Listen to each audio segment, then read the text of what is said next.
আজকে সকালে উঠেই যখন আমি কাঠফাটা রোদের পরিবর্তে আবিষ্কার করলাম বৃষ্টি স্নাত ঠান্ডা একটি দিন, সত্যি বলছি আমার খুশির কোনো সীমা ছিল না। এই ধরনের আবহাওয়া কার পছন্দ না?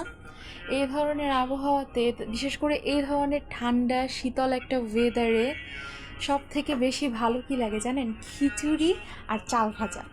অনেক মজা। যাই হোক, আমি এই ওয়েদারটা উপভোগ করছিলাম। এই গরমের দিনে এইরকম একটা ওয়েদার সত্যি আল্লাহ তাআলার রহমত ছাড়া আর কিছু না। বিশেষ করে বাতাসের সুন্দর একটা শব্দ থাকে, বৃষ্টির ঝিরিঝিরি একটা শব্দ থাকে, বাতাসের সুন্দর একটা ঘ্রাণ থাকে। বৃষ্টি যখন হয় তখন মাটির একটা সুন্দর ঘ্রাণ থাকে। সব কিছু অ্যামেজিং। তো যার হোক, তারপর আমি ঘরে চলে গেলাম। আমার ভাই দেখে আমাকে বিরক্ত করতে এসে পড়েছে। ও যদি আমাকে প্রত্যেকদিন বিরক্ত না করে, সকালে এসে আমি ঘুম থেকে ওঠার পর ওর মনে হয় পেটের ভাত হজম হয় না।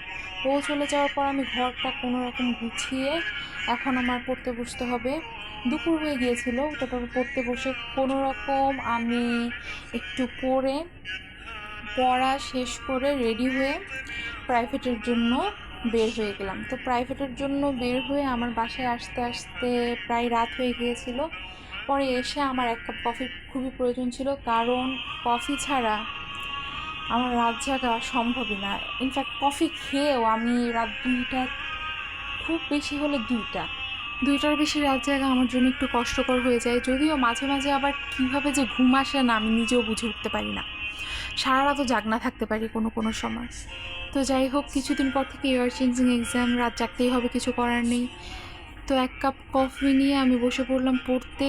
পড়তে পড়তে দেখি যে অনেক রাতই হয়ে গিয়েছিল। তো রাত হওয়ার পরে আমার ঘুমিয়ে পড়তে হলো। পরের দিন ছিল কলেজের জন্য আমি প্রস্তুতি নিয়ে আমার দিন এখানেই শেষ করলাম।